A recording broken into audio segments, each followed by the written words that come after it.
Hello everyone, welcome to my new lecture. Myself Manish.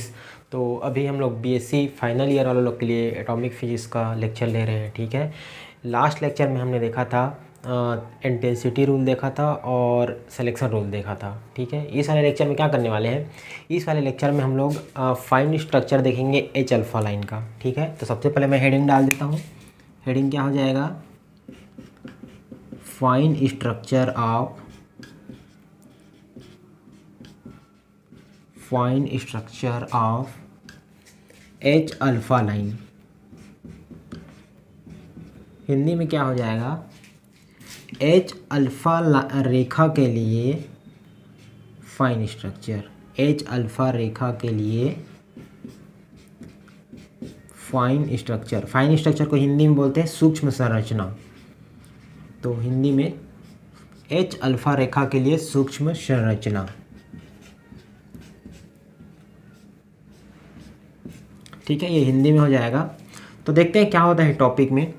तो देखो, इसको समझने के लिए तुमको दो चीज़ का नॉलेज होना ज़रूरी है। सबसे पहला एच अल्फ़ा लाइन क्या होती है, दूसरा फाइन स्ट्रक्चर क्या होता है। ठीक है, तो एच अल्फ़ा लाइन क्या होती है, मैंने पहले भी बताया है कि जब हाइड्रोजन स्पेक्ट्रम में n=3 लेवल से n=2 लेवल में इलेक्ट्रॉन का ट्रांजिशन होता है तो हमें एच अल्फ़ा लाइन प्राप्त होती है। ठीक है, ये जो रेखा प्राप्त हो रही है इसी को बोलते हैं एच अल्फ़ा लाइन या फिर एच अल्फ़ा रेखा। ठीक है, अब एच अल्फ़ा से पता चल गया। फाइन स्ट्रक्चर क्या होता है, तो देखो नॉर्मल हम लोग आँख से देखेंगे, मतलब जो भी नॉर्मल जो सूक्ष्मदर्शी है उससे देखेंगे तो एक रेखा प्राप्त हो रही है। लेकिन हम लोग उच्च विभेदन क्षमता वाले सूक्ष्मदर्शी से इसको देखें, मतलब हाई रेजोलेंस वाले माइक्रोस्कोप से देखेंगे तो क्या होता है, ये जो n=3 लेवल है, ये अभी देखो एक रेखा प्राप्त हो रही है। तो जब उच्च विभेदन क्षमता वाले सूक्ष्मदर्शी से देखेंगे तो एक रेखा प्राप्त न हो करके ये बहुत सारी रेखाओं का कलेक्शन होता है। ठीक है, और भी ऊपर मान लो लेवल है तो उन रेखाओं का कलेक्शन होता है, मतलब बहुत सारी रेखा प्राप्त होती है। पर्टिकुलर एच अल्फ़ा की बात करें तो वो 5 रेखाओं से मिलकर बनी होती है, जिसको क्या बोलते हैं, सूक्ष्म संरचना बोलते हैं, फाइन स्ट्रक्चर। ठीक है, तो फाइन स्ट्रक्चर समझ में आ गया, एच अल्फ़ा लाइन समझ में आ गया। अब देखते हैं कि एच अल्फ़ा लाइन में जो फाइन स्ट्रक्चर प्राप्त होती है वो कौन कौन सी होती है। ठीक है, उससे पहले जो एच अल्फ़ा लाइन का जो फाइन स्ट्रक्चर प्राप्त हो रहा है उसका कारण क्या होता है। ठीक है, क्यों हमें फाइन स्ट्रक्चर प्राप्त होता है, तो उसको देखते हैं। ठीक है, तो मैं इसको मिटा देता हूँ। तो देखो, जो फाइन स्ट्रक्चर होती है उसका कारण ना जो एनर्जी लेवल है n=3 n=2, ये जो एनर्जी लेवल है ना, अभी मैं जैसे बनाया था n=3 n=2, तो अभी तो एक लाइन दिखाई दे रही है, लेकिन ये एक्चुअली मैंने 2 या 3 लाइनों का कलेक्शन होता है। उसी प्रकार जैसे n=2 है तो ये भी मान लेते हैं 2 लाइन का कलेक्शन है। मतलब हमें नॉर्मल 1 लाइन दिखाई दे रही है, लेकिन जब उच्च विभेदन क्षमता वाले माइक्रोस्कोप से देखेंगे तो ये भी क्या रहता है, लाइन्स का कलेक्शन रहता है। तो कलेक्शन रहता है तो क्या होता है, जैसे यहाँ से यहाँ इसमें आया तो ट्रांजिशन में तो एक ट्रांजिशन हो गया, मान लो यहाँ से फिर यहाँ आया तो दूसरा ट्रांजिशन हो गया, यहाँ से यहाँ आता है तो तीसरा ट्रांजिशन हो गया, यहाँ से मान लो इस लाइन में आएगा तो एक ट्रांजिशन हो जाएगा, इस लाइन से इस लाइन में आएगा तो ट्रांजिशन, इस लाइन से इस लाइन में आएगा तो ट्रांजिशन। मतलब अब क्या हुआ, जो कि नॉर्मल एक लाइन प्राप्त हो रहा था उसके जगह में ये बहुत सारी रेखाएं हो गई। तो बहुत सारी रेखाएं होगी तो इलेक्ट्रॉन का ट्रांजिशन की प्रोबेबिलिटी क्या हो गई, बढ़ गई। इसीलिए हमको एक लाइन की जगह में क्या होती है, बहुत सारी लाइन प्राप्त होती है। इसी को ही फाइन स्ट्रक्चर बोलते हैं। ठीक है, तो मेन कारण क्या होता है, इन ऊर्जा लेवल का विविधता के कारण हमें बहुत सारी रेखाएं प्राप्त होती है। ठीक है, ये जो ऊर्जा लेवल है इनमें डीजनरेसी, इसको हिंदी में अपभ्रष्ट बोलते हैं, अपभ्रष्ट, और इंग्लिश में बोलते हैं डीजनरेसी। तो जो ऊर्जा लेवल होता है उनमें डीजनरेसी के कारण हमें बहुत सारी रेखाएं प्राप्त होती है। ठीक है, और इसको जैसे मैंने जब लास्ट एक 3rd नंबर का लेक्चर बताया था जिसमें हम लोग ने क्या किया था, रिलेटिविटी कॉन्सेप्ट, रिलेटिविटी और स्पिन कॉन्सेप्ट, इन दोनों को इंक्लूड किए थे। तो जो हाइड्रोजन स्पेक्ट्रम में nth nv जो ऊर्जा होती है उसके लिए इलेक्ट्रॉन की ऊर्जा का फार्मूला हमने क्या लिखा था, आप लोग को याद होगा, नहीं भी याद होगा तो एक बार देख लेना। En = -RCh/n²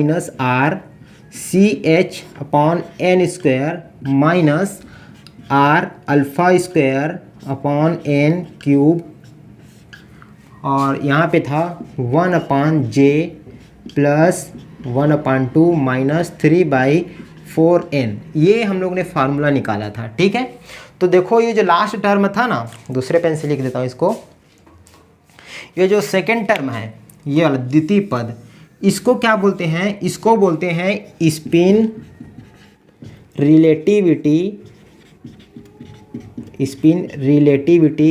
करेक्शन टर्म बोलते हैं। ठीक है, ये जो सेकेंड टर्म है इसको बोलते हैं स्पिन रिलेटिविटी करेक्शन टर्म। और ये जो सेकेंड टर्म है इसको ध्यान से देखने पे क्या पता चल रहा है कि जो सेकेंड टर्म है मतलब जो ऊर्जा जो एनर्जी लेवल है En, वो किन पर डिपेंड कर रही है? n पर डिपेंड कर रही है और j पे डिपेंड कर रही है। तो यहाँ पे एक कंडीशन होता है कि यदि n और j का मान, यदि n और j का मान समान हो, ठीक है, यदि n और j का मान समान हो तो देखो इस फार्मूला से n और j का मान समान रहेगा तो जो एनर्जी लेवल आएगी ना ये क्या होती है? बराबर होती है। मतलब जैसे कि एग्जांपल से बताऊं, एग्जांपल से बताने समझ में आएगा। जैसे कि हम लोग मान लेते हैं कि n = 2 है मान लो, ठीक है, तो n = 2 है, तो इसके लिए n = 2 है तो l का मान क्या हो जाएगा बताओ? तो l का मान हो जाएगा 0 और 1। ठीक है, चूंकि हम लोग पूरा प्रक्रम जो है किसके लिए देख रहे हैं? H अल्फा लाइन के लिए। H अल्फा लाइन किस में होता है? हाइड्रोजन स्पेक्ट्रम में होता है। मतलब हाइड्रोजन स्पेक्ट्रम के लिए उसमें इलेक्ट्रॉन की संख्या कितनी होगी? हाइड्रोजन में एक ही इलेक्ट्रॉन होगा। ठीक है, तो उसके लिए स्पिन क्या हो जाएगा? s = half. तो यहाँ पे पूरे प्रक्रम में s = हाफ रहेगा। तो देखो l का मान 2 है, s का मान 1 है, इसको मैं क्या लिख सकता हूँ? पहला l = 0, s = हाफ। तो बताओ इसके रिस्पेक्ट में j का मान क्या हो जाएगा? ठीक है, तो ये हो जाएगा 1/2। अभी कैसे हुआ ये बार बार नहीं बताऊंगा, आप लोग को मालूम होगा। यहाँ पे देखो l = 1 हो जाएगा, s = हाफ ही रहेगा। तो बताओ j का मान क्या हो जाएगा? यहाँ से फिर निकालेंगे तो ये हो जाएगा 1/2 3/2। और इधर n का मान क्या था? n का मान तो फिक्स था दोनों में, n = 2 था।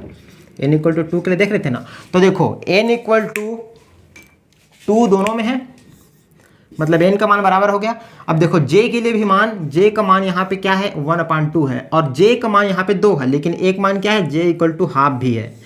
मतलब इसके लिए और इसके लिए दोनों जो रेखाएं प्राप्त होगी वो क्या होगी? डीजनरेट होगी, अपभ्रष्ट होगी।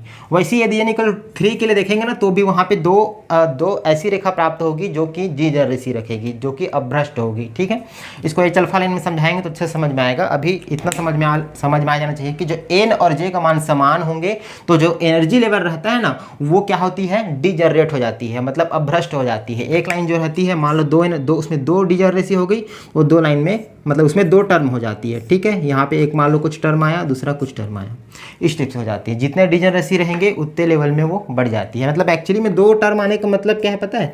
यहाँ पे एक लाइन हुआ तो यहीं पे ना एक और लाइन रहती है जो कि बहुत ही कम गैप की होती है, मतलब 2 लाइन से मिलकर बनी रहती है, जो कि हमको नॉर्मल एक ही लाइन दिखाई देती है, लेकिन 2 टर्म आ गया मतलब वहाँ पे 2 लाइन से वो मिलकर बनी रहती है। ठीक है, इसलिए वहाँ पे अलग अलग लाइन आ जाती है। ठीक है, अभी समझ में नहीं आ रहा होगा लेकिन थोड़ा बहुत समझ में आ गया होगा कि मैं बोलना क्या चाह रहा हूँ। अभी H अल्फा लाइन के लिए निकाल के देखेंगे ना तो और पूरा पिक्चर क्लियर हो जाएगा। ठीक है, तो इसको पूरा मिटा देता हूँ। तो ठीक है, चलो अब H अल्फा लाइन के लिए पर्टिकुलर निकाल के देखते हैं कि कौन सा फाइन स्ट्रक्चर उसमें आता है। ठीक है, तो इसको ध्यान से समझना है। ठीक है, और एकदम मज़ेदार टॉपिक है, आराम से समझते जाएंगे, पूरा A to Z क्लियर हो जाएगा। ठीक, तो देखो चलो 2 पेन ही रख लेते हैं। तो देखो सबसे पहले इसका डायग्राम बनाते हैं। डायग्राम कैसे बनेगा? तो हमको मालूम है H अल्फा लाइन का देखना है। तो H अल्फा लाइन नॉर्मली क्या होता है? n = 3 से n = 2 में जब इलेक्ट्रॉन का ट्रांजिशन होता है तो हमें H अल्फा लाइन प्राप्त होता है। ठीक है, ये नॉर्मल स्थिति में। अभी लेकिन हमको देखना है फाइन स्ट्रक्चर। तो n = 3 है, तो n = 3 है, तो पहले n = 2 को देख लेते हैं। n = 2 रहेगा तो अभी मैं निकाल के दिखाया l का मान क्या होगा इसके लिए? 0 और 1। n का मान से ही l का मान निकलता है ना, इसलिए हम डायरेक्ट लिख रहे हैं। ठीक है, n का मान 2 है मतलब l का मान 0 और 1। और चूंकि s का मान हमको क्या है मालूम है? 1/2 होता है। तो यहाँ पे पहला कंडीशन s = हाफ और l = 0। देन j का मान क्या हो जाएगा?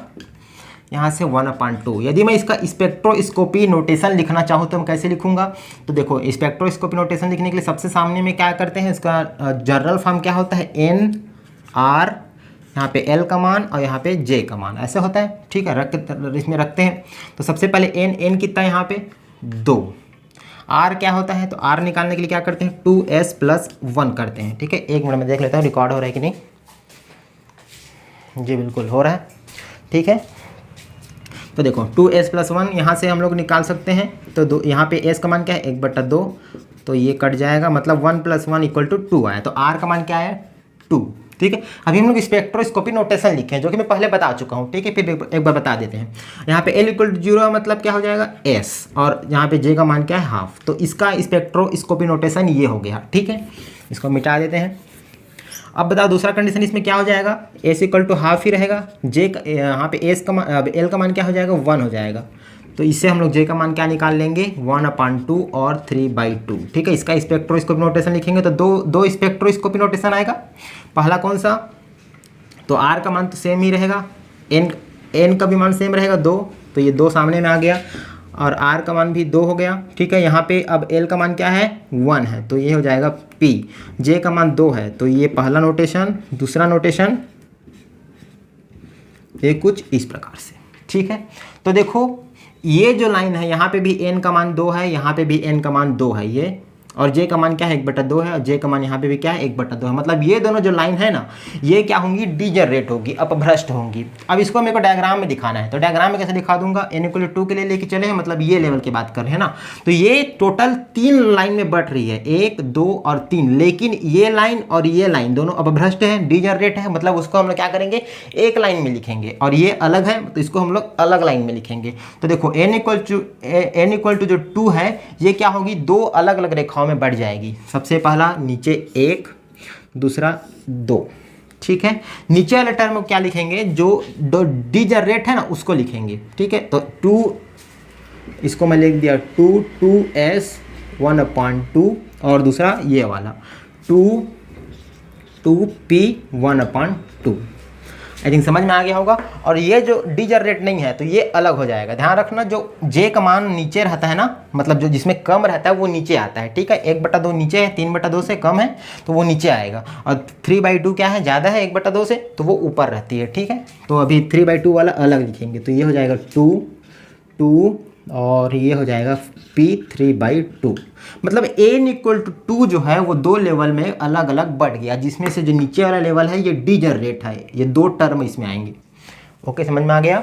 अब उसी प्रकार हम लोग n = 3 के लिए भी निकाल लेंगे, ठीक है। तो मैं इसको मिटा देता हूँ, ठीक है, या फिर यहीं पे निकाल देते हैं, जगह तो है काफ़ी। तो n = 3 के लिए, तो बताओ n = 3 के लिए क्या कर देंगे, l का मान निकालेंगे, तो l का मान क्या हो जाएगा भाई 0 1 और 2, ठीक है। s का मान फिक्स है, क्या है 1/2। अब बारी बारी से तीनों को निकाल लेते हैं। तो जैसे सबसे पहले इसका निकालेंगे s = हाफ और l = 0, तो बताओ j का मान क्या हो जाएगा भाई, तो j का मान हो जाएगा 1/2। इसके लिए स्पेक्ट्रोस्कोपी नोटेशन लिखेंगे तो क्या हो जाएगा, मैं थोड़ा फास्टली कर रहा हूँ। अब देखो यहाँ पे n का मान क्या है 3, तो 3 सामने आ जाएगा, 1/2 है, मतलब यहाँ पे आ जाएगा r का मान 2, उसके बाद s l = 0 है तो s आ जाएगा, j का मान क्या है 1/2। समझ में आ गया, ठीक। उसी प्रकार s = यहाँ पे क्या है अब 1/2 ही है, l का मान क्या हो जाएगा 1 हो जाएगा, देन j का मान क्या हो जाएगा 1/2 एंड 3/2। इसका मैं स्पेक्ट्रोस्कोपी नोटेशन लिखूंगा तो सेम क्या हो जाएगा, यहाँ पे देखो क्या हो जाएगा, ये सामने में आ जाएगा 3 n का मान, ये हो जाएगा 2, चूँकि s का मान 1/2 है, ये हो जाएगा p, और ये हो जाएगा 1/2, और ये हो जाएगा 3/2, या तो इसको मैं अलग से लिख लेता हूँ, ठीक है, 3 3/2। और एक और जो बच गया s = हाफ l = 2 के लिए, ठीक है। यहाँ पे j का मान क्या आ जाएगा भाई, तो j का मान फिर 2 वैल्यू आएगा, कौन कौन सा 3/2 और 5/2। इसके लिए स्पेक्ट्रोस्कोपी नोटेशन लिखना चाहूँ तो मैं क्या हो जाएगा, तो चूँकि इस बार क्या है d हो जाएगा, ठीक है। तो ये हो जाएगा 3/2 और ये हो जाएगा 2d 5/2। तो देखो इसमें क्या आया, n = 3 के लिए हमको 1 2 3 4 और 5 प्रकार के नोटेशन टर्म आए, ठीक है। लेकिन ध्यान देने की बात यह है कि देखो n का मान तीनों के लिए 3 ही है, ठीक है, इसको लिखने की जरूरत नहीं है, क्योंकि पर्टिकुलर हम लोग n = 3 के लिए निकाल रहे थे, इसमें n = 2 के निकाल रहे थे। तो n का मान तीनों में क्या है 3 है, ठीक है, तो n का मान तो समान है। अब j का मान कौन सा बराबर है, देखो तो ये j का मान 1/2 यहाँ पे है। सिमिलरली इसके लिए j का मान यहाँ पे भी बराबर है, मतलब कि ये वाला टर्म और ये वाला टर्म दोनों क्या होंगी, डिजनरेट होगी, अपभ्रष्ट होंगी। ठीक है, जैसे यहाँ पे ये दोनों अपभ्रष्ट हुआ था वैसे वहाँ पे ये दोनों अपभ्रष्ट होंगे। ठीक है, उसके बाद ये वाला टर्म देखो, यहाँ पे j = 3/2 है। सिमिलरली यहाँ पे भी j = 3/2 है और n तो बराबर है ही, मतलब ये वाली लाइन भी क्या होगी, मतलब इसके रिस्पेक्ट में ये वाला टर्म और ये वाला टर्म, ये दोनों लाइन भी क्या होगी, अपभ्रष्ट होंगी, डिजनरेट होगी। मतलब इस बार क्या हुआ, n = 3 के लिए दो ऐसी रेखा प्राप्त हुई जो कि डिजनरेट होगी और ये वाला टर्म अकेले बच जाएगा। ठीक है, तो इसको भी बना देते हैं वहाँ पे जैसे इसके लिए बनाए हैं। तो देखो ये कैसे बन जाएगा, 3 रेखा प्राप्त होगी, सबसे एक नीचे में, फिर 2, फिर 3। ठीक है, अब इसको नोटेशन लिख देते हैं। तो सबसे नीचे में कौन सा आता है, जिसमें j का मान कम हो। j का मान कम हो मतलब यहाँ पे तीनों में सबसे j का मान कौन सा है, कम, 1/2 वाला। ठीक है, तो 1/2 वाला लिख देते हैं। तो सबसे पहले ये वाला टर्म को लिख देते हैं, क्या हो जाएगा, मैं थोड़ा सा इसको छोटा कर देता हूँ ताकि जगह उधर बच जाए। तो ये हो जाएगा 3, 2 और यहाँ पे है s। ठीक है, ये s 1/2 और दूसरा टर्म ये वाला 3/2p 1/2। उसके बाद दूसरा जो लाइन आएगा उसमें हम लोग लिखेंगे 3/2 वाला, तो ये वाला हो जाएगा 3/2p 3/2 और दूसरा फिर ये वाला 3/2d 3/2 और उसके बाद लास्ट में ये वाला बच जाएगा, तो इसको लिख देंगे 3/2d 5/2। आई होप समझ में आ गया होगा। इस बार क्या हुआ, दो रेखा ऐसे प्राप्त हुई जो कि डिजनरेट थी। ठीक है, n = 2 के लिए एक ही रेखा प्राप्त हो रही थी, इसमें 2 रेखा प्राप्त हुई और एक सिंगल वाला। तो हम लोग पहले क्या निकाल लिए, n = 3 के लिए और n = 2 के लिए हम लोग ने एनर्जी लेवल निकाल लिया कि एनर्जी लेवल कितने एनर्जी लेवल आएंगे। ठीक है, तो इसमें 3 रेखा, इसमें 2। तो देखो अब इसको मिटा देता हूँ। तो अब इसमें हम लोग क्या करेंगे, ट्रांजिशन देखेंगे कि इलेक्ट्रॉन का ट्रांजिशन कहाँ से किस में हो सकता है। ठीक है, फिर देखेंगे कि H अल्फा लाइन के लिए हमारे पास कितना फाइन स्ट्रक्चर प्राप्त हो रहा है। ठीक है, सिंपल सा प्रोसेस है, कोई बड़ी बात नहीं है। तो ये समझ में आ गया कि इसको मिटा देते हैं।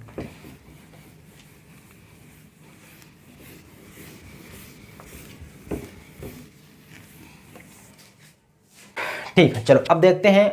अब क्या देखेंगे, इन ऊर्जा स्तरों से इन ऊर्जा स्तरों में इलेक्ट्रॉन का ट्रांजिशन कौन कौन सा पॉसिबल है। तो उसके लिए क्या करते हैं, हम लोग सिलेक्शन रूल लाते हैं। हम लोग सिलेक्शन रूल पिछले लेक्चर में बताया था सिलेक्शन रूल क्या होता है। ठीक है, उसके अकॉर्डिंग ही इलेक्ट्रॉन का ट्रांजिशन हो पाएगा। तो सबसे पहले हमको मालूम होना चाहिए, देखो उससे पहले ये बता सकता हूँ मैं कि देखो यहाँ पे 3 रेखा है, यहाँ पे 2 रेखा है, तो आइडियली कितना ट्रांजिशन होना चाहिए, क्योंकि 3 रेखा ऊपर में है, 3 रेखा नीचे में है। ठीक है, सॉरी 2 रेखा नीचे में है, तो टोटल 5 रेखा है। ठीक है, मतलब कितना होना चाहिए total transition, ideally transition total होना चाहिए 15।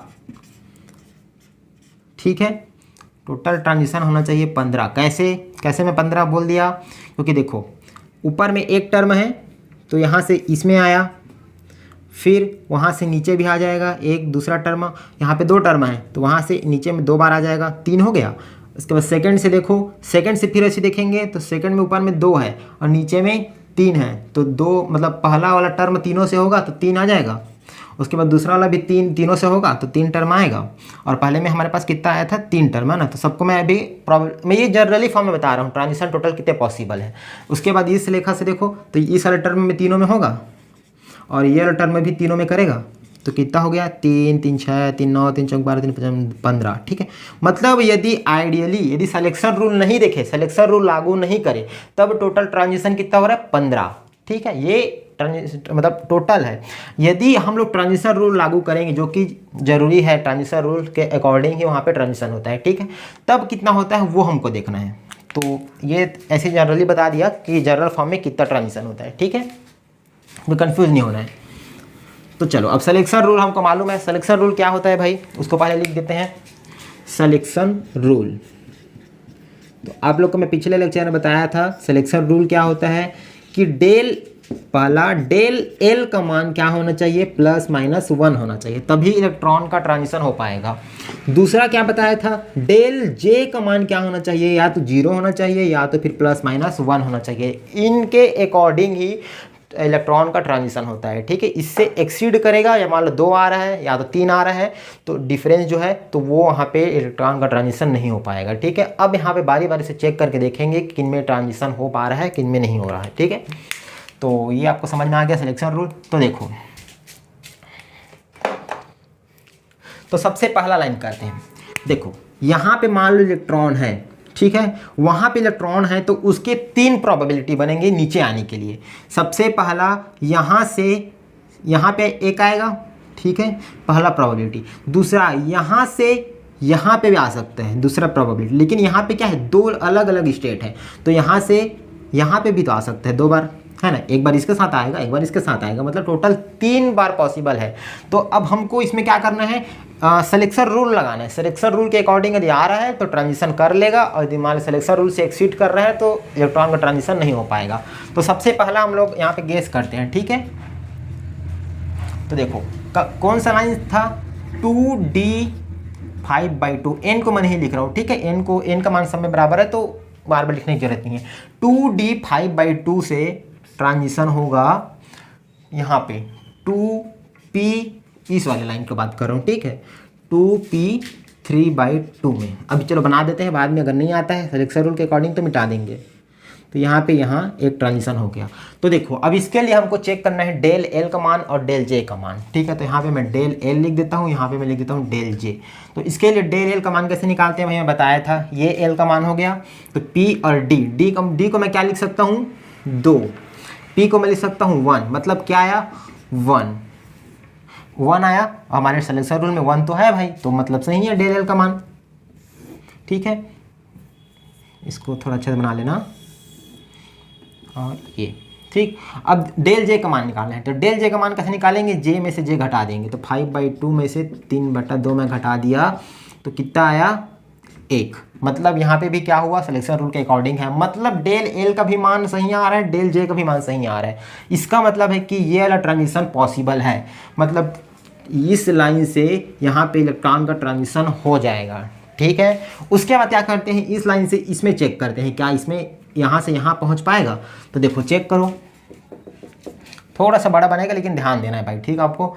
तो 2d5/2 से ट्रांजिशन होगा 2s½ में, ठीक है। अभी इसका देख रहे हैं, फिर इसका देखेंगे। अभी इसका देख रहे हैं तो यहाँ पे बताओ अब डेल एल का मान कितना हो जाएगा, तो ये हो जाएगा d, ये हो जाएगा s। d को लिखते हैं 2, s को लिखते हैं 0। तो यहाँ पे अब क्या आया, 2। लेकिन हमारे पास डेल एल का मान क्या होता है भाई, सिलेक्शन रूल में +-1 होता है। यहाँ पे क्या आ रहा है, 2 आ रहा है, मतलब ये ट्रांजिशन पॉसिबल है ही नहीं, क्योंकि ये हमारे सिलेक्शन रूल में नहीं है। तो इसको पूरे चेक करने की ज़रूरत ही नहीं है, ठीक है, इसको छोड़ दो। अब दूसरा पॉसिबिलिटी क्या था, यहाँ से यहाँ पे आएगा लेकिन इसके साथ चेक करना है। तो उसको चेक करते हैं। तो 2d5/2 से ये आ जाएगा 2p½ अब इसमें डेल एल का मान चेक करो, तो डेल एल का मान क्या हो जाएगा, ठीक है, इसको ऐसे लिख लेना, ठीक। तो डेल एल का मान यहाँ पे क्या हो जाएगा भाई, डी मतलब 2, पी मतलब 1, तो आया 1। मतलब यहाँ पे अभी डेल एल का हमारे सिलेक्शन रूल में है। अब एक बार जे को चेक करते हैं।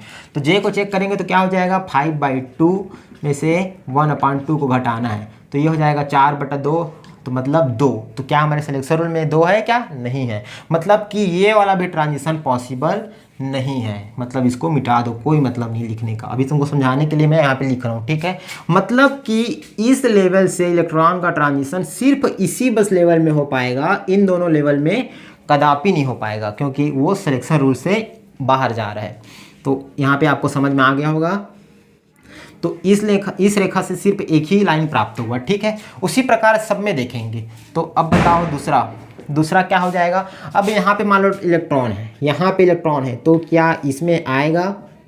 अभी देखो यहाँ पे अब बहुत सारे पॉसिबिलिटी बनेंगे, क्योंकि यहाँ पे फिर 2 अलग अलग रेखा है और उसके रिस्पेक्ट में यहाँ पे बहुत सारी रेखाएं हैं, ठीक है। तो सबसे पहले क्या कर रहे हैं हम लोग, इसको लेके चलते हैं, ठीक है। ये वाला टर्म को 2d3/2 को यहाँ पे मैं लिखते जाता हूँ तभी समझ में आएगा।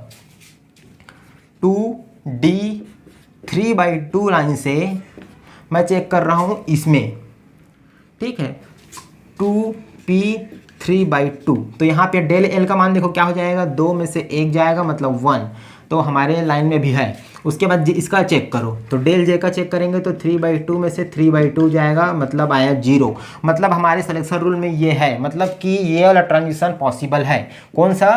2D 3/2 से हमारे पास जो ये वाला रेखा हुआ ना, हाँ ये वाला, तो यहाँ से यहाँ में जो बनाया हूँ वो बिल्कुल सही है। ठीक है, अब देखो इस रेखा से इसमें चेक करो इसके लिए, तो बताओ। अब यहाँ पे मैं लिख नहीं रहा हूँ, यहीं पे मैं तुमको बता देता हूँ, थोड़ा अब फास्टली करना सीखो। क्योंकि यहाँ पे डेल एल का चेक करना है, डी है मतलब क्या हो गया 2, एस का मतलब क्या हो गया 0, तो क्या आया 2 आया। 2 हमारे सिलेक्शन रूल में नहीं है, मतलब यहाँ पे होगा ही नहीं। तो इस वाले लाइन से यहाँ पे बिल्कुल नहीं होगा। अब इसका चेक करो उस लाइन से यहाँ पे, तो देखो वहाँ पे क्या है, डेल एल का मान चेक करते हैं, तो डेल एल का मान 2 और यहाँ पे क्या हो जाएगा 1, तो यहाँ पे 1 मतलब सही है। डेल जे का चेक कर लो एक बार, डेल जे का चेक करेंगे तो 3/2, यहाँ पे क्या है 1/2, मतलब यहाँ पे क्या हो जाएगा 1, मतलब सही है। तो मतलब कि ये है कि इस वाले टर्म से इस वाले टर्म में ट्रांजिशन हो जाएगा। तो इसको मैं कैसे बना दूंगा, कुछ इस टाइप से। ठीक है, मतलब इसके रिस्पेक्ट में ट्रांजिशन पॉसिबल है। ठीक है, तो इसको यहाँ पे लिख देते हैं भाई। तीसरा कौन सा था, 2D 3/2 से किस में ट्रांजिशन हुआ, 2P हाफ में। ठीक है, तो तीनों इसके लिए हम लोग क्या कर लिए, तीनों को चेक कर लिए। अब एक बार इसको चेक करते हैं, तो देखो इसको चेक करेंगे तो क्या हो जाएगा, अब यहाँ पे क्या है इसमें चेक करेंगे। ठीक है, तो देखो P से P मतलब 1 - 1, ये डेल एल की बात कर रहे हैं ना, 1 - 1 तो 0, क्या वो 0 हमारे सिलेक्शन रूल में है नहीं है, तो कोई मतलब नहीं चेक करने का। तो यहाँ से यहाँ पे पॉसिबल नहीं है। अब यहाँ से यहाँ पे चेक कर लेते हैं पहले। ठीक है, तो डेल एल का मान चेक करेंगे तो क्या हो जाएगा, P मतलब 1, S मतलब 0, मतलब क्या आया 1 आया, मतलब हमारे सिलेक्शन रूल में है। डेल जे को चेक करो तो यहाँ पे क्या है 3/2, यहाँ पे क्या है 1/2, 3 में से एक जाएगा तो 2/2 मतलब 1, तो यहाँ पे भी हमारे सिलेक्शन रूल में आ रहा है। तो यहाँ पे ट्रांजिशन बिल्कुल पॉसिबल है। कौन सा, चौथा, ये हो जाएगा 2P 3/2 से 2P3/2 से किसमें हुआ, 2S 1/2 में। समझ में आ गया। ठीक है, यहाँ पे भी L, इसको बाद में लिख देंगे। ठीक है, अभी तो वहाँ समझ में आ जा रहा होगा। और उसके बाद पांचवा लाइन चेक करते हैं, 2P3/2 से क्या 2P हाफ में आ रहा है, 2P हाफ में। ठीक है, यहाँ से मतलब ये टर्म से इसमें आ रहा है क्या, तो चेक करते हैं। पहले L को चेक कर लेंगे, तो यहाँ पे P और P है, तो मतलब 1 - 1 हो जाएगा, तो इसका मान हो जाएगा 0। तो हमारे ट्रांजिशन रूल इसमें सिलेक्शन रूल में नहीं है, मतलब उसका ट्रांजिशन नहीं हो पाएगा, तो इसको मिटा दो भाई। ठीक है, उसके बाद देखते हैं फर्दर आगे। अब इन दोनों रेखाओं के लिए हम लोग देख लिए, अब बच गया लास्ट टर्म के लिए भी चारों इसको देख लेते हैं पॉसिबल है कि नहीं। ठीक है, तो सबसे पहले इसको चेक करते हैं, तो इसको चेक करेंगे इसके साथ, तो इसके साथ बताओ चेक करते हैं। तो P माइनस, दोनों को P है, दोनों में P है, मतलब 1 - 1 हो जाएगा, डेल एल का मान तो 0 हो जाएगा, तो कोई मतलब नहीं है इसका देखने के लिए। ठीक है, अब क्या करेंगे, इसके साथ देखते हैं, तो इसमें ट्रांजिशन पॉसिबल है। क्यों, क्योंकि देखो P और S है, P और S अलग अलग हो गया, मतलब डेल एल का मान क्या हो जाएगा 1 - 0 हो जाएगा, 1 हो जाएगा, मतलब सही है। और यहाँ पे देखो J का मान 1/2 है, और ये 1/2 है, मतलब 0 आ गया। 0 हमारे सिलेक्शन रूल में है, मतलब ये भी पॉसिबल है। मतलब क्या है कि 2P हाफ से मैं ले जा सकता हूँ किसमें, 2S हाफ में। आई होप समझ में आ गया होगा। उसके बाद छठवा देखते हैं, तो क्या मैं 2P हाफ से 2P नीचे में हाफ बच गया, ये अभी यहाँ से यहाँ पे देखते हैं, तो क्या इस टर्म से इस टर्म में आ पाएगा, क्योंकि P और P है, P और P है, मतलब डेल एल का मान क्या हो जाएगा 1 - 1 हो जाएगा, मतलब 0 हो जाएगा। 0 हो जाएगा, हमारे सिलेक्शन रूल में नहीं आता, मतलब कि ये ट्रांजिशन बिल्कुल पॉसिबल नहीं है। ठीक है, तो इसके लिए तीनों को देख लिए। अब बच गया ये लास्ट टर्म, इसके लिए भी तीनों को एक बार देख लेते हैं जल्दी से। तो आप ही लोग बताओ, S से S में तो बिल्कुल नहीं आएगा, क्योंकि वहाँ पे डेल एल का मान 0 हो जाएगा। ठीक है, अब S से इसमें और इसमें आ सकता है, तो इसके लिए एक बार चेक करते हैं। इसके लिए चेक करेंगे तो क्या हो जाएगा, डेल एल का मान क्या हो जाएगा, ये क्या है 0 है, और ये क्या है 1 है, मतलब -1, ये हमारे सिलेक्शन रूल में है। अब J का भी एक बार चेक कर लेते हैं, तो 1/2 और ये हो जाएगा 3/2, तो ये भी हमारे सिलेक्शन रूल में है। मतलब क्या हो जाएगा, 2s हाफ से किस में आ जाएगा 2p3/2 में। आई होप समझ में आ गया होगा। उसके बाद एक लास्ट लाइन और देख लेते हैं, कौन सा, यहाँ से अभी इसका बात कर रहे हैं ना, यहाँ से इसमें तो देख लिए, इसमें तो नहीं आ सकता, इसमें आ गया, इसका बस बचा है। ठीक है, इसका बस बचा है, मतलब इसका देख लेते हैं कितना आएगा। तो डेल एल का मान कितना हो जाएगा, फर्दर वही होगा, ये हो जाएगा 0, ये हो जाएगा 1, मतलब -1 हमारे सिलेक्शन रूल में है। जो इसका भी चेक कर लेते हैं, 1/2 ये हम 0 आ जाएगा, ये भी हमारे सिलेक्शन रूल में है, मतलब वहाँ से भी ट्रांजिशन हो जाएगा। ठीक है, कौन सा 2s हाफ से लेकर 2p हाफ। तो ये हम लोग का क्या निकल गया, एच अल्फा लाइन के लिए जितने भी पॉसिबल स्टेट हैं, मतलब जितने भी पॉसिबल ट्रांजिशन है वो निकल गया। ठीक है, एक बार मैं जल्दी से टेबल को फिल कर देता हूँ, फिर जल्दी से आप मूव करेंगे। यहाँ पे बताओ डेल एल का मान क्या हो जाएगा, 2 में से 1 जाएगा तो 1 आएगा। यहाँ पे क्या हो जाएगा, 1 में से 0 आएगा तो 1 आएगा। यहाँ पे 1 में से 0 आएगा तो फिर 1 आएगा। यहाँ पे 0 में से 1 घटेगा तो -1 आएगा। यहाँ पे देखो ये हो जाएगा 0, ये हो जाएगा -1, तो ये हो जाएगा -1। ठीक है, अब इसके बाद जे का भी देख लेते हैं। तो यहाँ पे था 3/2, यहाँ पे था 1/2, तो ये हो जाएगा 3 में से 1 जाएगा तो 2/2 मतलब 1। ठीक है, उसके बाद इसके लिए देखना है तो 3/2 ये हो जाएगा 1/2। ठीक है, दोनों सेम है क्या, हाँ ये दोनों सेम है। ठीक है, अब इसके लिए देख लो 1/2, ये 1/2, ये हो जाएगा 0, यहाँ पे 1/2, 3/2 मतलब यहाँ पे हो जाएगा -1, ये हो जाएगा 1/2 और यहाँ पे हो जाएगा 1/2, मतलब इसका मान क्या आया, 0 आया। ठीक है, तो ये आई होप समझ में आ गया होगा डेल एल और डेल जे का मान। यहाँ पे मैं कंफ्यूज नहीं करना चाहता, इसलिए मैं क्या करता हूँ, कैलकुलेशन को मिटा देते हैं भाई, कैलकुलेशन को पूरा में मिटा दिया। ठीक है, क्योंकि आगे भी थोड़ी सी इसमें एक्सप्लेन करेंगे, तो ठीक है इसको मिटा देते हैं।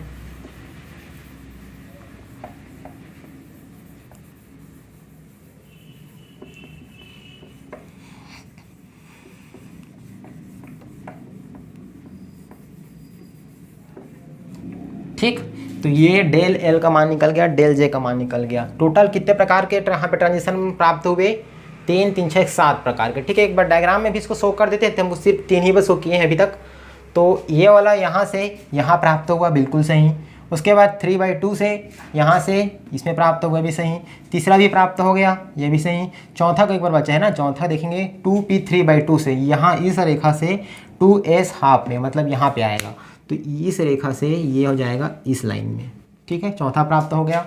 उसके बाद पांचवा देखो 2p हाफ से, यहाँ से s हाफ में, मतलब यहाँ से केस में आएगा s हाफ में, ये हो गया। उसके बाद s हाफ से ये जाएगा p3/2 में, मतलब यहाँ से इसमें। उसके बाद लास्ट कौन सा बच गया, s हाफ से p हाफ, मतलब यहाँ से ये आ जाएगा इस लाइन में। तो इस प्रकार से हमारे पास कितने रेखा प्राप्त हुए, टोटल 7 प्रकार की रेखाएं प्राप्त हुई। अब एक चीज़ नोटिस करना है, यहाँ पे टोटल हमारे पास 7 रेखा प्राप्त हो रही है, लेकिन दूसरा पेन ले लेता हूँ, लेकिन ये जो रेखाएं हैं कौन कौन सी, ये वाली रेखा को नोटिस करो और ये वाली रेखा को नोटिस करो। ये यहाँ से आकर यहाँ पे आ रही है, और सिमिलरली उसके बगल वाला रेखा, ये वाला भी रेखा यहाँ पर आके यहाँ पे आ रही है।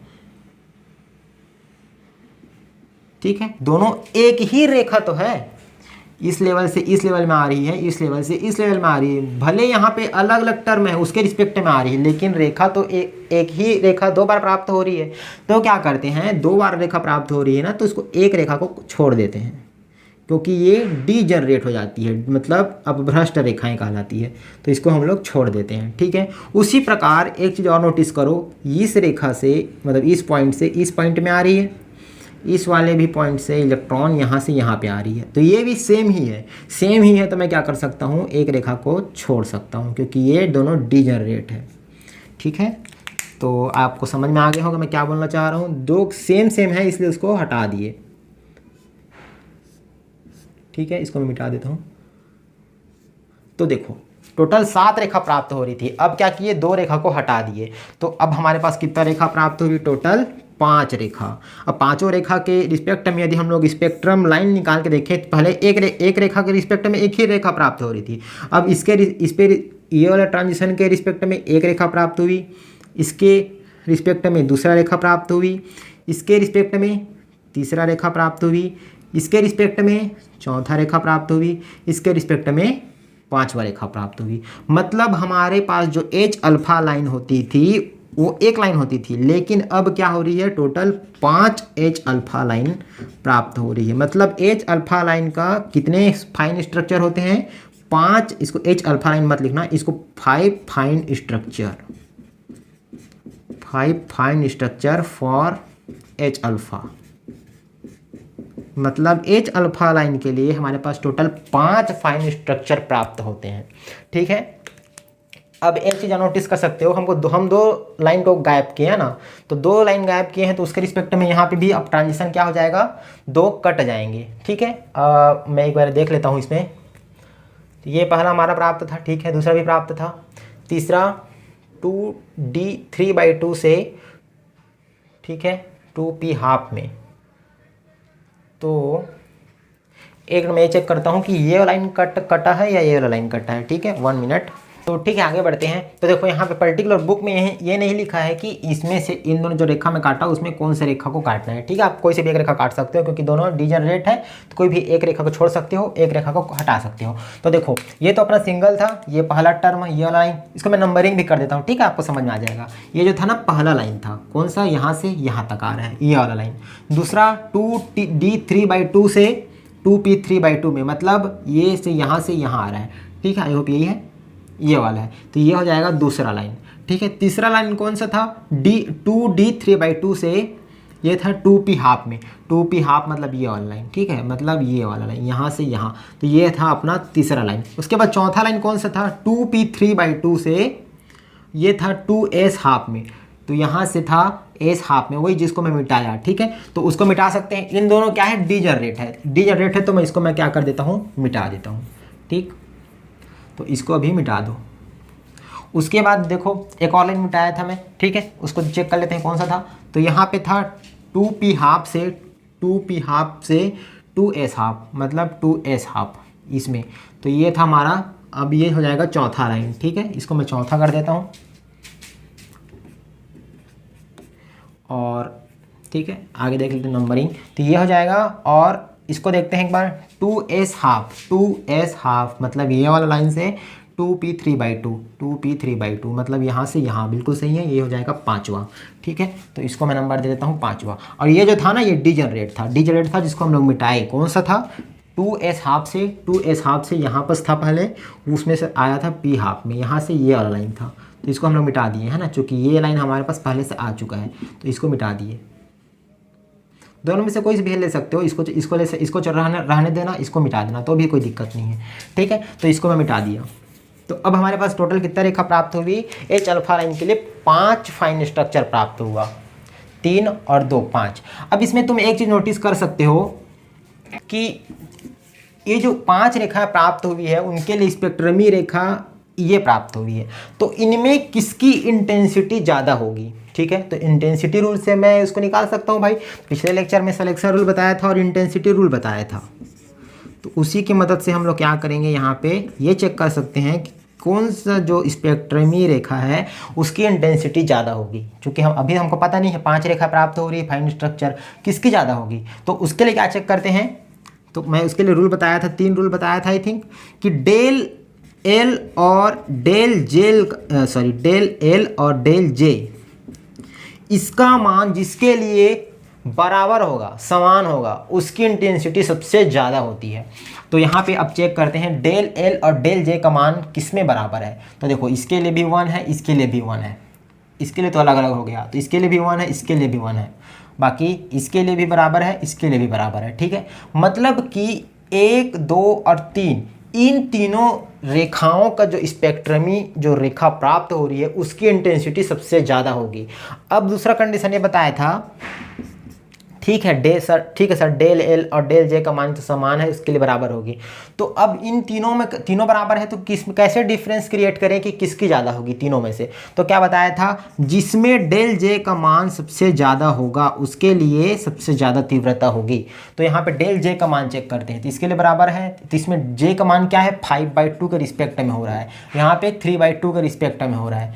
तो 5/2 बड़ा है कि 3/2 बड़ा है, 5/2 बड़ा है, तो 2 में जो ट्रांजिशन हो रही है, ये जो ट्रांजिशन हो रही है, पहला नंबर का ट्रांजिशन, उसकी इंटेंसिटी सबसे ज़्यादा होगी बजाय इसकी। और यहाँ पे तो कम ही है, क्योंकि यहाँ पे क्या जा रहा है 1/2 से 3/2 में जा रहा है, तो ये तो बहुत कम हो जाएगी इन तीनों के रिस्पेक्ट। अभी सिर्फ इन तीनों की बात कर रहे हैं ना, तो सबसे ज़्यादा किसके लिए होगी, ये जो पहला रेखा प्राप्त हो रही है ना यहाँ से लेकर यहाँ तक, इसकी इंटेंसिटी सबसे हाई होगी, तो ये सबसे ज़्यादा ऊपर तक बनेगा। उसके बाद सेकंड नंबर में ये वाला, ठीक है, जो तीसरा रेखा प्राप्त हो रही है, तो ये इसको मैं थोड़ा सा डाउन बना देता हूँ पहला से। उसके बाद फिर इसकी होगी, क्यों, क्योंकि इसमें क्या हो रहा है, समान है लेकिन ऋणात्मक है, जे का मान कम है, तो जब पांचवा लाइन का सबसे कम हो जाएगा इन तीनों के रिस्पेक्ट में।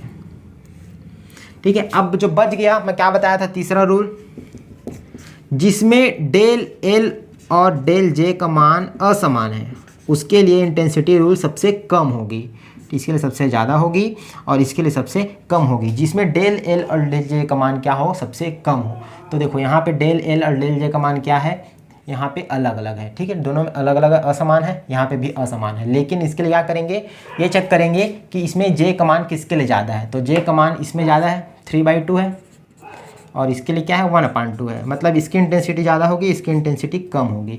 ठीक है, तो यहाँ पे क्या हो जाएगा, यह लाइन के लिए, सेकंड लाइन के लिए इंटेंसिटी चौथा नंबर में आ जाएगी, और सबसे कम कौन सी हो जाएगी, ये वाली, ये कुछ इस टाइप से, तो ये इसकी इंटेंसिटी सबसे कम होगी। ठीक है, एक बार मैं चेक कर लेता हूँ, 1 मिनट। ठीक है, बिल्कुल सही है। तो इस प्रकार से हम लोग क्या कर सकते हैं, एच अल्फा लाइन के लिए फाइन स्ट्रक्चर निकाल दे सकते हैं। ठीक है, इंटेंसिटी रूल भी समझ में आ गया होगा। इंटेंसिटी रूल का जो मैं बताया था कंडीशन, उस कंडीशन से हम लोग निकाले हैं। तो जो पहला रेखा प्राप्त हो रही है, ये सबसे ज़्यादा हाई इंटेंसिटी की रेखा प्राप्त होगी, फिर ये वाला रेखा, उसके बाद ये वाला रेखा, उसके बाद फिर ये वाला रेखा, फिर ये वाला रेखा। तो इस प्रकार से हमारे पास जो एच अल्फा लाइन होती है, उसका 5 फाइन स्ट्रक्चर प्राप्त होती है। ठीक है, तो पूरे टॉपिक में यही सारांश निकलता है कि हमारी जो एच अल्फा लाइन है, एच अल्फा रेखा है, उसके लिए कितने फाइन स्ट्रक्चर प्राप्त हुए, टोटल 5 फाइन स्ट्रक्चर प्राप्त होते हैं। ठीक है, तो ये पूरा कंप्लीट हमारा आज का लेक्चर था। ठीक है, आई होप आपको समझ में आ गया होगा। थोड़ा सा कॉम्प्लिकेटेड है, लेकिन बहुत ही ज़रूरी टॉपिक है। ठीक है, बहुत ही इसको बारीकी से समझना पड़ेगा कि किस रेखा से किस में ट्रांजिशन हो रहा है। उसके लिए आपको सिलेक्शन रूल मालूम होना चाहिए, इंटेंसिटी रूल मालूम होना चाहिए, और थोड़ा सा आपको पेशेंस रखना पड़ेगा इसको टॉपिक को समझने में। ठीक है, तो आई होप आपको समझ में आ रहा होगा। नहीं समझ में आ रहा होगा तो आप कमेंट करके बता सकते हो उसमें मुझे क्या सुधार करना चाहिए, और क्या आप कुछ भी आपको लग रहा हो, कमी लग रहा होगा तो आप बता सकते हो। ठीक है, इसके बाद क्या करते हैं, मैं आपको छोटा सा दो क्वेश्चन देता हूं, ऑप्शनल वाला, उसको आपको बताना पड़ेगा। ठीक है, उसको आप क्या करोगे, आंसर उसका निकाल के देखोगे, फिर उसको आपको कमेंट बॉक्स में बताना है। ठीक है, आपको बनता है तो कमेंट बॉक्स में बताइए, नहीं बनता तो क्या करेंगे, अगले लेक्चर में इसको मैं आंसर सहित इसको सॉल्व करके बता दूंगा कि हाँ इसका आंसर ये आएगा। ठीक है, तो अभी इसको मिटा के मैं तुरंत क्वेश्चन शो कर देता हूँ यहाँ पे। ठीक है, तो उसको देखेंगे, फिर मिलेंगे नेक्स्ट लेक्चर में। Thank you, bye bye.